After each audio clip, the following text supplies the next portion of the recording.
안녕하세요. 전교호 목사입니다. 오늘 주신 하나님의 말씀을 함께 읽도록 하겠습니다. 누가복음 15장 1절에서 7절까지 말씀입니다.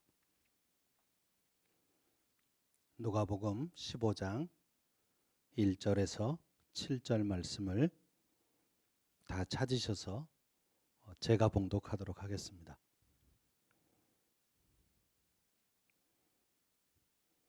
자, 이제 하나님의 말씀을 들으십시오. 모든 세리와 죄인들이 말씀을 들으러 가까이 나아오니 바리새인과 서기관들이 수군거려 이르되 이 사람이 죄인을 영접하고 음식을 같이 먹는다 하더라. 예수께서 그들에게 이 비유로 이르시되 너희 중에 어떤 사람이 양 100마리가 있는데 그 중에 하나를 잃으면 99마리를 들에 두고 그 잃은 것을 찾아내기까지 찾아다니지 아니하겠느냐. 또 찾아낸즉 즐거워 어깨에 메고 집에 와서 그 벗과 이웃을 불러 모으고 말하되 나와 함께 즐기자. 나의 잃은 양을 찾아내었노라 하리라. 내가 너희에게 이르노니 이와 같이 죄인 한 사람이 회개하면 하늘에서는 회개할 것 없는 의인 99으로 말미암아 기뻐하는 것보다 더하리라. 아멘. 이 말씀은 하나님의 말씀입니다. 계절이 바뀔 때를 여러분도 경험하시죠? 계절이 바뀌다 보면 새 옷을 갈아입게 됩니다. 이제 지나간 계절의 옷은 옷장에 들어가고 또 이제 새 계절에 맞는 옷을 꺼내서 새 옷을 갈아입습니다. 근데 이렇게 계절에 맞는 옷을 갈아입다 보면 가끔 즐거운 일이 있습니다. 혹시 뭔지 압니까? 웃는 분들 보니까 아마 그런 경험이 있는 분이 있는 것 같아요. 그 뜻하지 않게 그 옷 속에서 까마득하게 입고 있던 돈을 발견하는 겁니다. 그야말로 잃어버린 돈을 찾는 겁니다. 저도 가끔 이렇게 양복 저고리를 이렇게 새로 입고 이렇게 하다 보면 뭐가 부시럭거려서 보면 예전에 어느 교회에서 이렇게 강의하고 받은 강사비가 아직도 그 안에 있는 거죠. 그걸 아내가 발견하지 않고 내가 발견했다는 건 그건 분명히 주님의 은혜입니다. 그때의 기쁨은 다른 어떤 경험보다 짜릿합니다. 그런데 2016년이었던 것 같아요. 1월 달에 그보다 더 짜릿한 경험이 제게 있었습니다. 그때 제가 섬기던 교회가 대만의 단기 선교를 준비하면서 출발 며칠 전에 환전을 하기 위해서 외환은행에 갔습니다. 사실 환율을 좋게 받고 싶었지만 그럴 만한 요건이 제게 없었습니다. 평소에 외환은행을 거래를 잘 안 했기 때문에 그저 환전만을 위해 갔어요. 근데 직원이 이 금액이 크다 보니까 좀 잘해주고 싶은데 안타까웠던 모양이에요. 자꾸 이것저것 묻는 거예요. 뭐 외환은행에 통장이 있습니까? 옛날에 있었는데 뭐 안 쓴 지가 10년도 더 됐습니다. 그래도 혹시 모르니까 신분증을 좀 줘보세요. 신분증 줬더니 조회를 한참 하다가 아직 통장이 살아있네요 그러는 거예요. 그러면 약간 환율 우대를 받을 수 있습니다. 얼마나 좋았는지요. 또 물어요. 뭐 외환은행 그 카드는 없으세요? 없다고.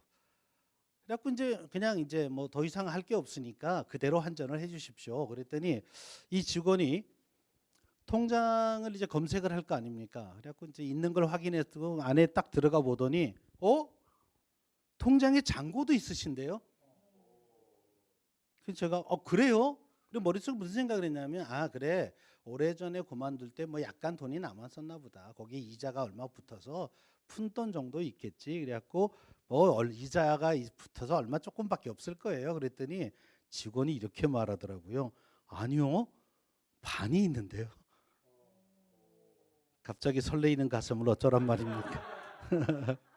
얼마나 있는데요? 그랬더니 23만 원이 들어있다는 거예요.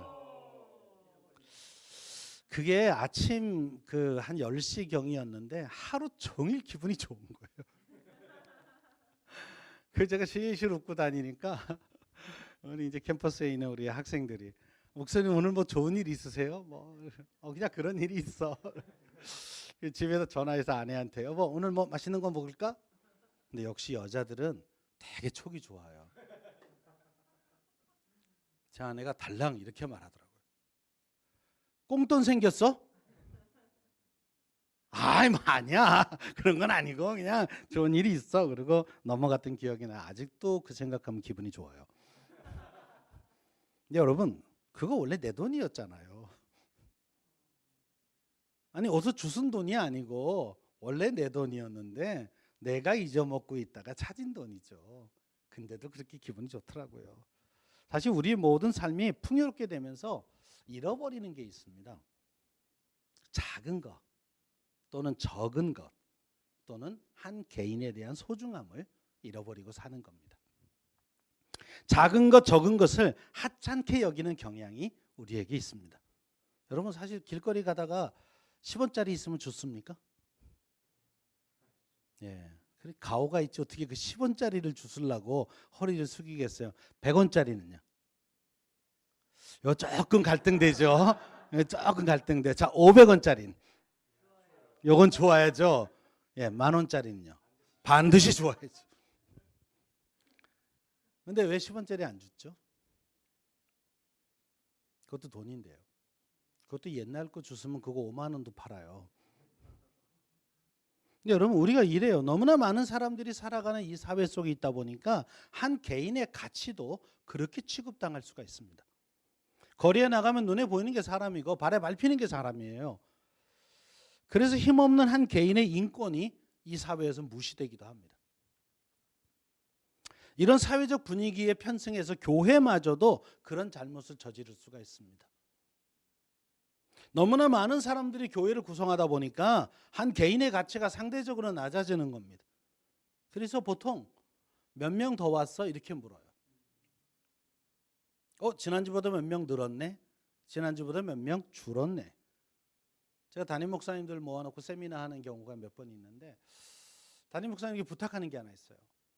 교회학교 교역자들에게 이번 수련회 몇 명 가니 이렇게 묻지 마라. 몇 명 갔니? 이렇게 묻지 마라. 누가 가니? 또는 가서 어떤 일이 일어날 것을 목표로 하고 있니? 갔다 왔는데 몇 명 갔다 왔니가 아니고 수련회에서 무슨 일이 있었니? 한 명 한 명에게 그 얘기를 해봐라. 이렇게 질문을 바꿨으면 좋겠다는 거예요. 몇 명 왔니? 몇 명 감소했니? 이 통계의 장난 때문에 한 명의 성도에 대한 애정과 관심이 떨어지고 있다는 것입니다. 오늘 본문 말씀은 세리와 죄인들의 이야기로 시작합니다.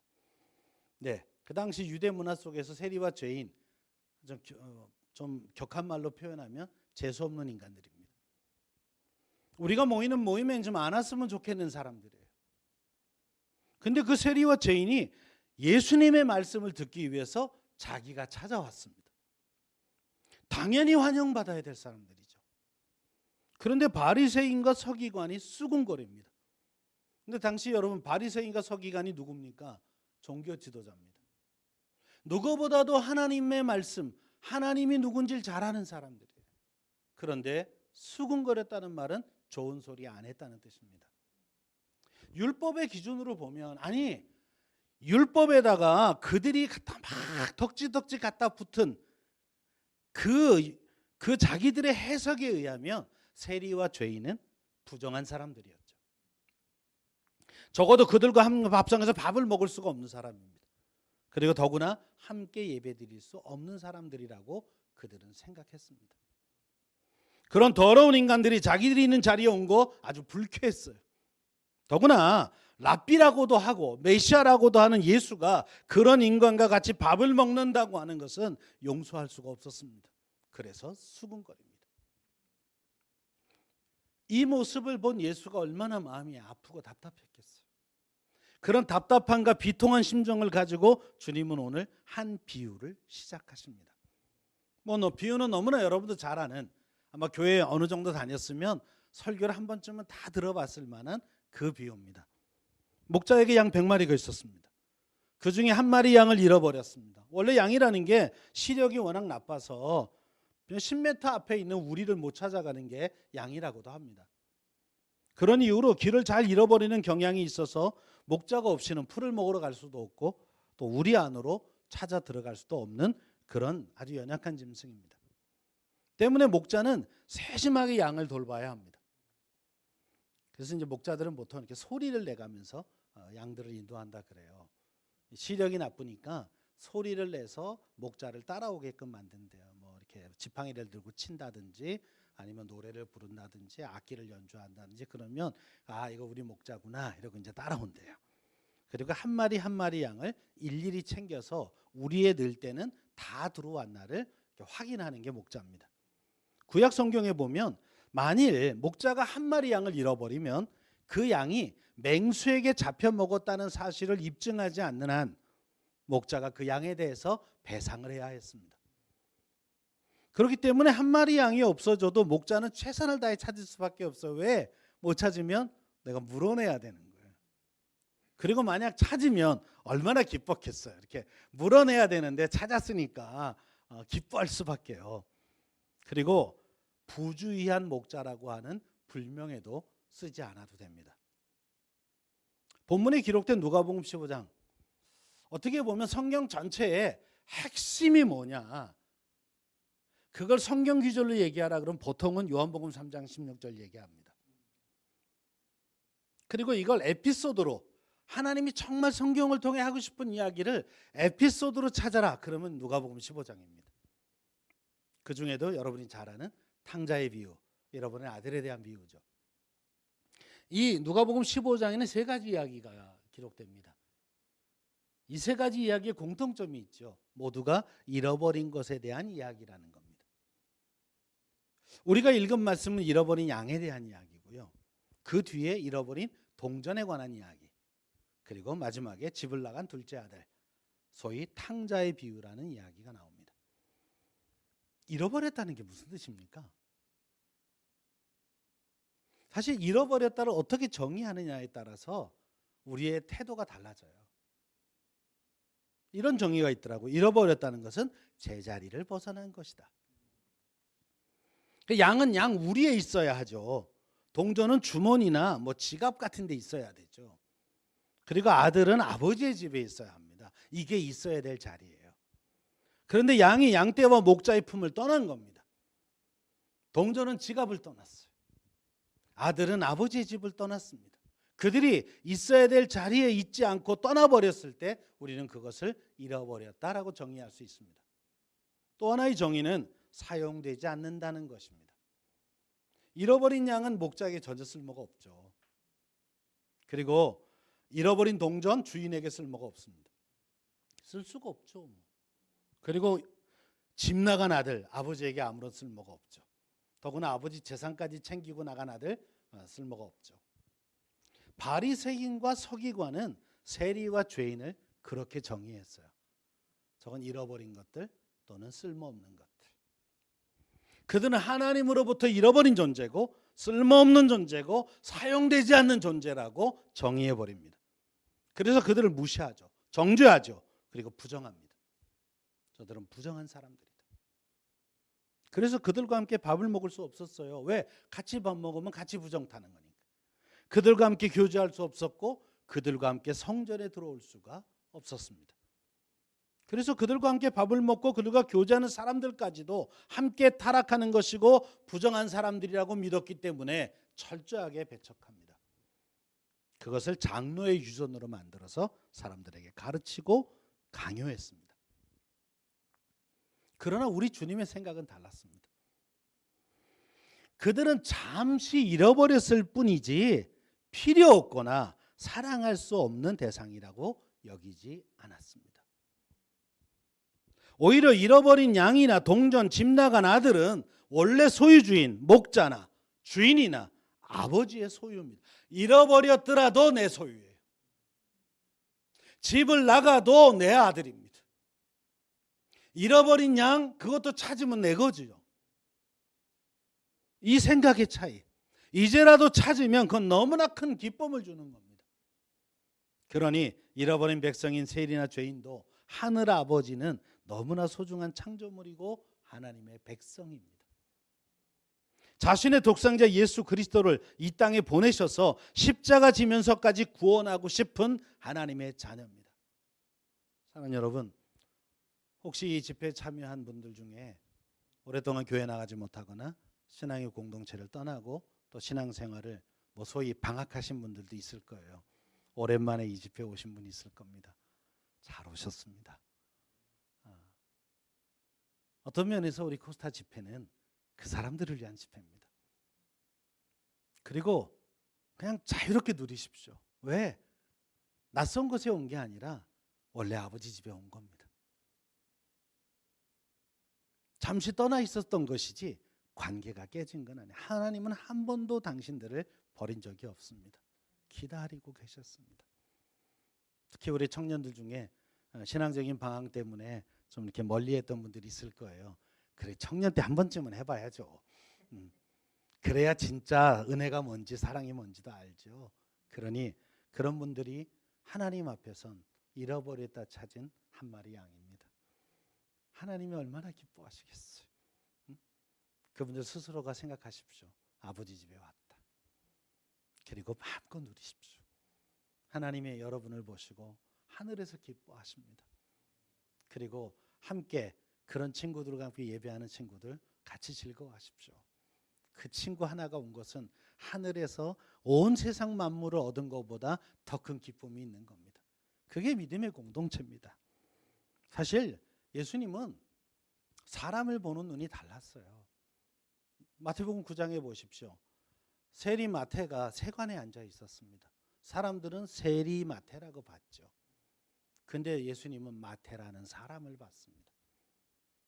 세리가 아니고 마태라는 사람을 보는 거예요.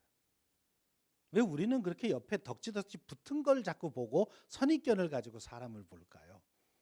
저 오랫동안 안 나왔던 애, 이게 아니고 원래 하나님의 백성, 이렇게 봐야죠.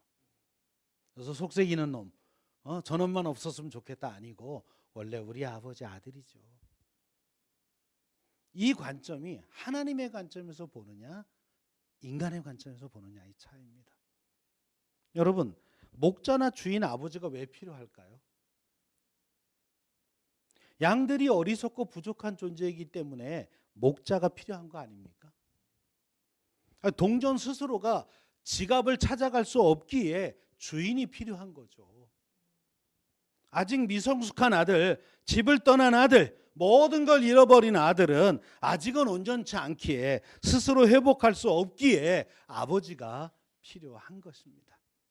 그런 면에서 목자나 주인 그리고 아버지는 부족한 존재를 돕기 위해 하나님이 세워주신 하나님의 대리자들입니다. 그래서 목자나 주인 아버지는 자신에게 맡겨진 존재를 잘 지켜야 합니다. 만약 잃어버렸다면 그 잃어버린 것을 찾기 위해서 최선을 다해야 합니다. 우리의 잘 있는 양, 지갑에 잘 들어가 있는 동전, 그리고 집에 잘 있는 아들보다 잃어버린 양, 동전, 그리고 집 나간 아들에게 목자나 주인이나 아버지가 더욱 필요한 것입니다. 그래서 주님 말씀하시잖아요. 건강한 사람에게는 의사가 필요 없고 병든 사람에게 의사가 필요하다. 나도 잃어버린 백성들, 구원이 필요한 사람들 때문에 이 땅에 오셨다고 말씀하고 있습니다. 교회는 왜 존재합니까? 교회 나와 있는 사람들끼리 그냥 북치고 장구치고 놀고 재미있고 이걸로 끝나려고 교회가 존재합니까? 천만입니다.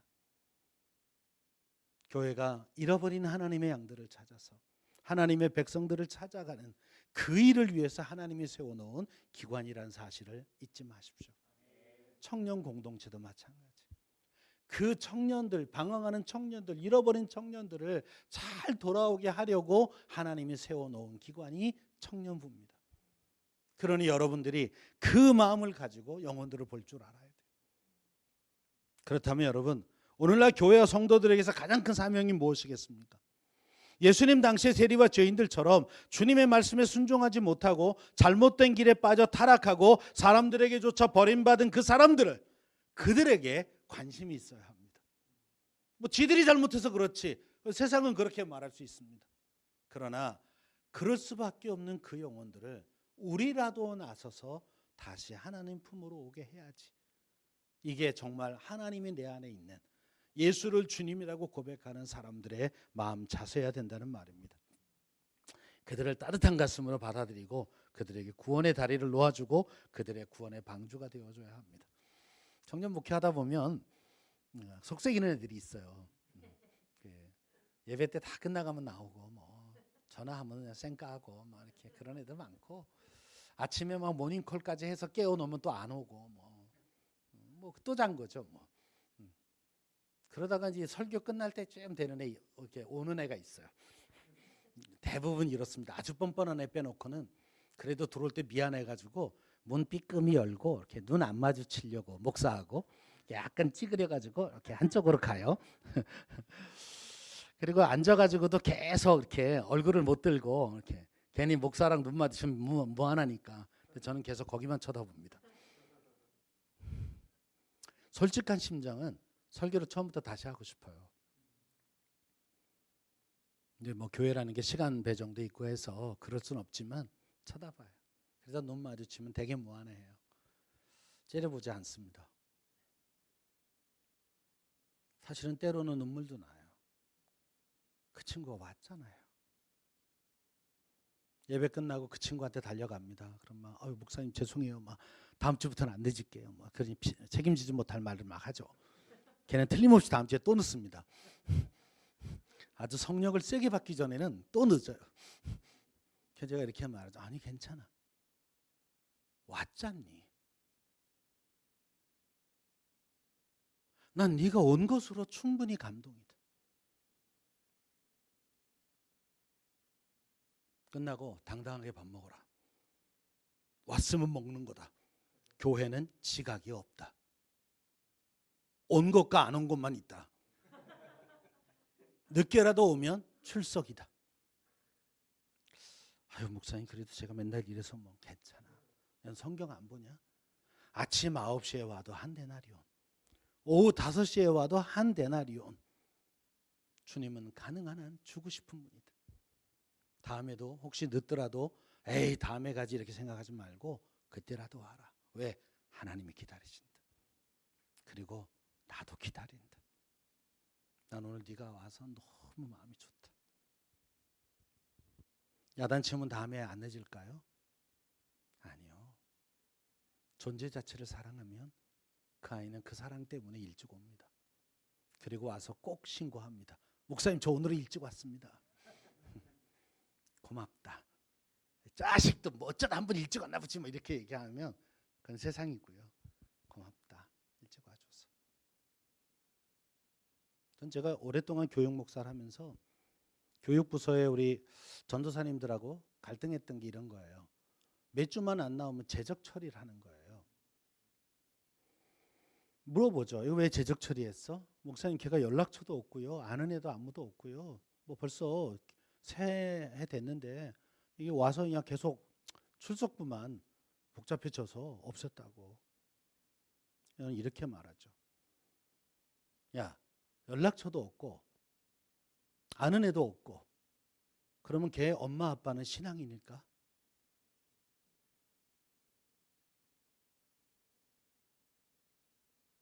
엄마 아빠가 교회를 다녔다면 이렇게까지는 안 했을 거다. 틀림없이 얘는 혼자 나오던 애야.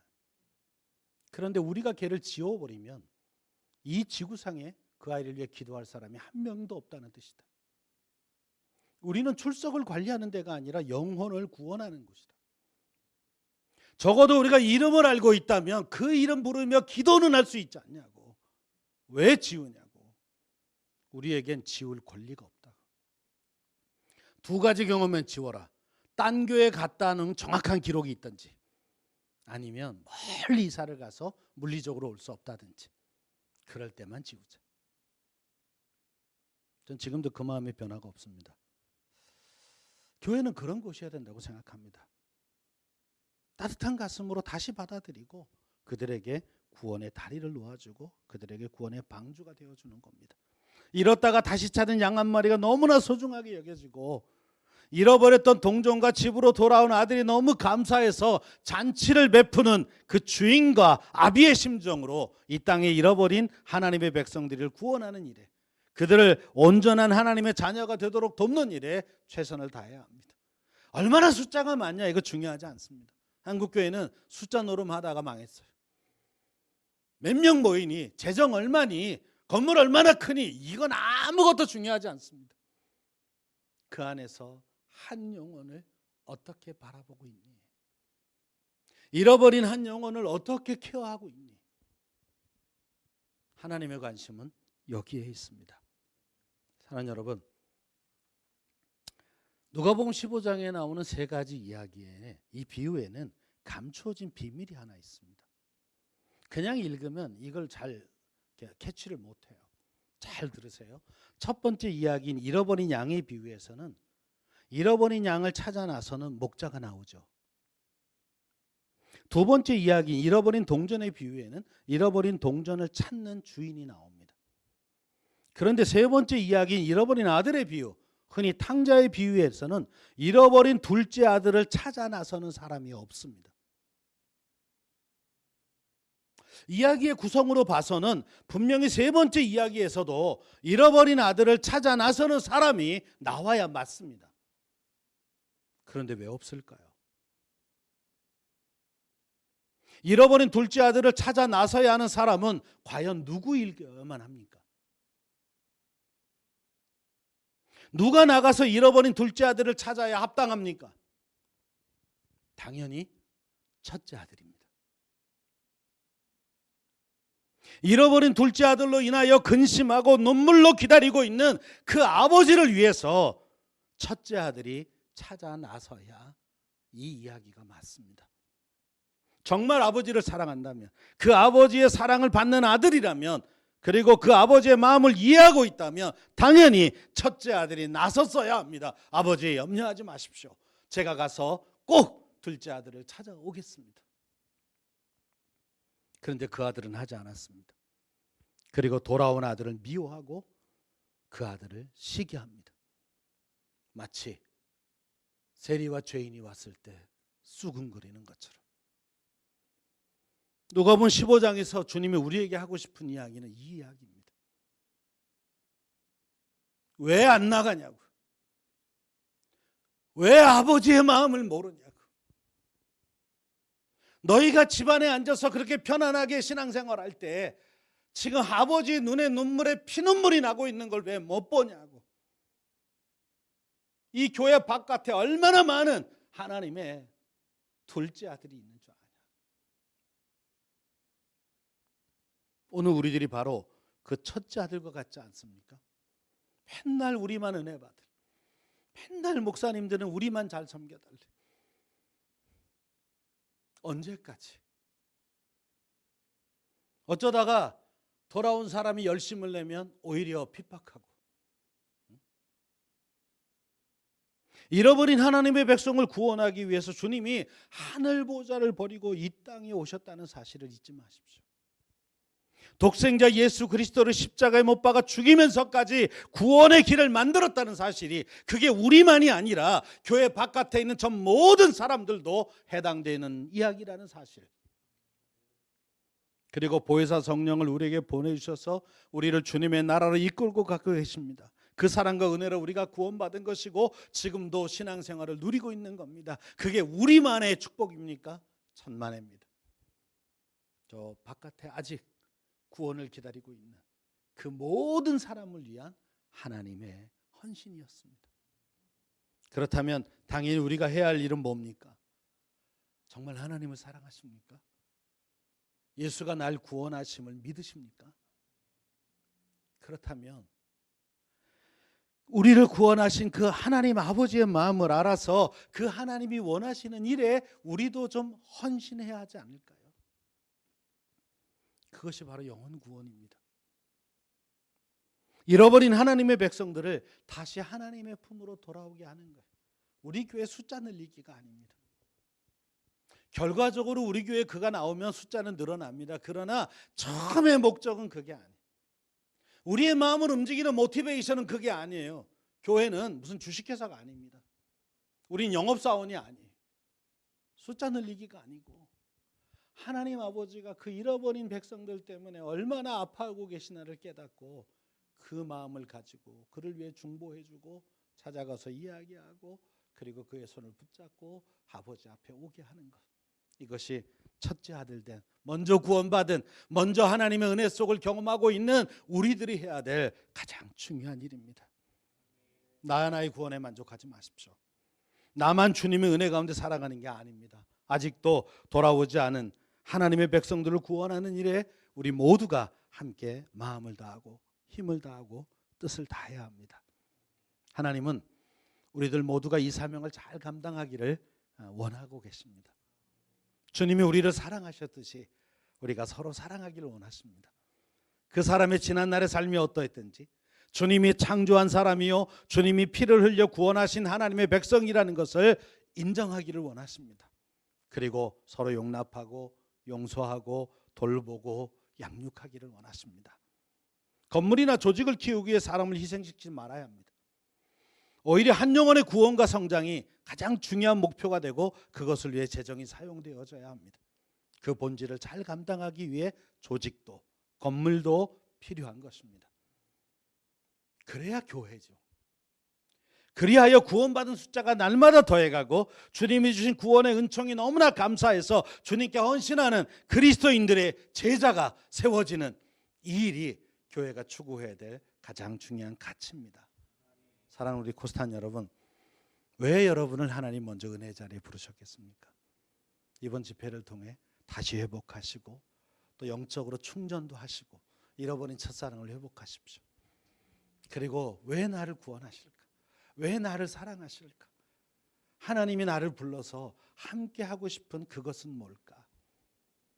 그 마음을 깨닫고 그 마음에 응답하는 것이 바로 헌신이고 사역이고 봉사가 될 것입니다. 사랑하는 여러분, 우리도 잃어버린 백성이었습니다. 우리도 구원이 필요한 사람이었었습니다.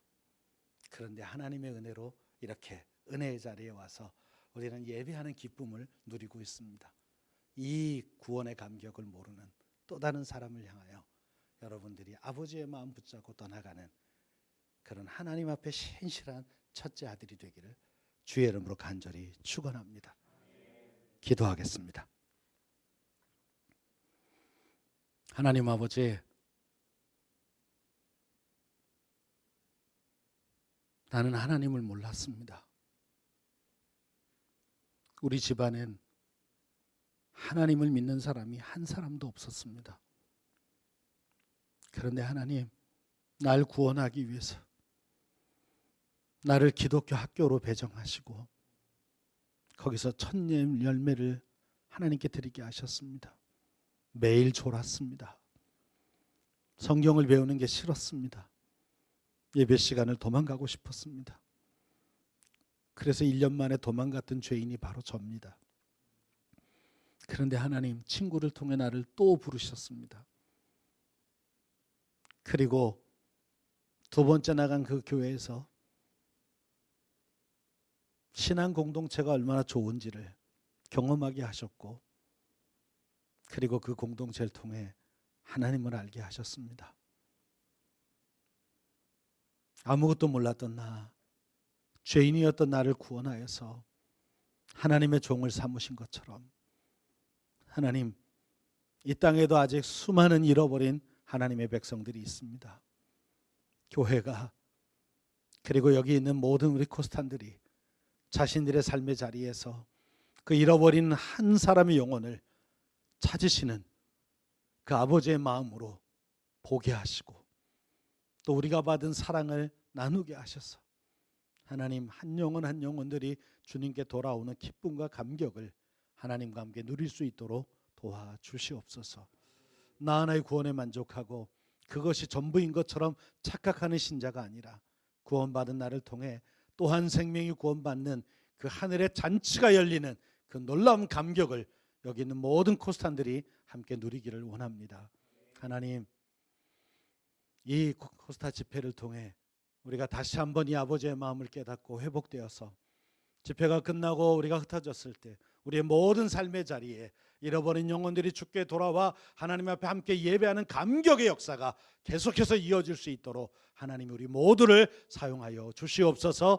깨닫게 하여 주시옵소서. 우리를 통해 헌신하게 하여 주옵소서. 아버지와 함께 기뻐하게 하여 주옵소서. 그래서 하나님, 주님 기뻐하는 하나님 나라가 곳곳에서 확장되어져 가고 아버지 놀라운 구원의 역사가 정말 파도처럼 일어나는 모든 교회들 또 지역들이 되게 인도해 주시옵소서. 오늘도 우리와 함께 하시고 귀한 말씀 깨닫게 하신 하나님께 감사하며 예수님 이름으로 기도하옵나이다. 아멘.